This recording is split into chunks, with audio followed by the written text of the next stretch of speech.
چین بھارت، پاکستان اور افغانستان میں گھری خوبصورت ریاست جموں اینڈ کشمیر 2,22,236 مربع کلومیٹر رقبے پر پھیلی ہوئی ہے۔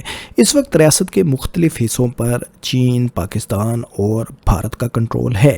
اقصائی چین اور شکسکام ویلی پر چین کا کنٹرول ہے۔ شکسکام ویلی 1963 کے چائنا پاکستان معاہدے کے تحت چین کو مل گئی تھی۔ چائنیز کنٹرول ریجن کا رقبہ 37,500 اسکوائر کلومیٹر کے لگ بھگ ہے اور یہ اس کل ریاست کا رقبے کا تقریباً 17% رقبہ بنتا ہے۔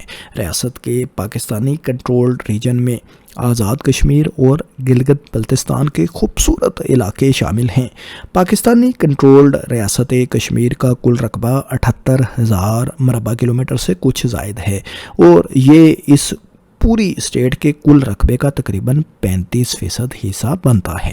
انڈین انلیگلی آکوپائیڈ کشمیر میں لداخ، سیاچن کا کچھ حصہ اور جموں اینڈ کشمیر کے علاقے شامل ہیں۔ انڈین آکوپائیڈ ریجن کا کل ایریا 1,06,000 مربع کلومیٹر سے زائد ہے اور یہ ریاست کشمیر کے کل رقبے کا تقریباً 48% حصہ بنتا ہے۔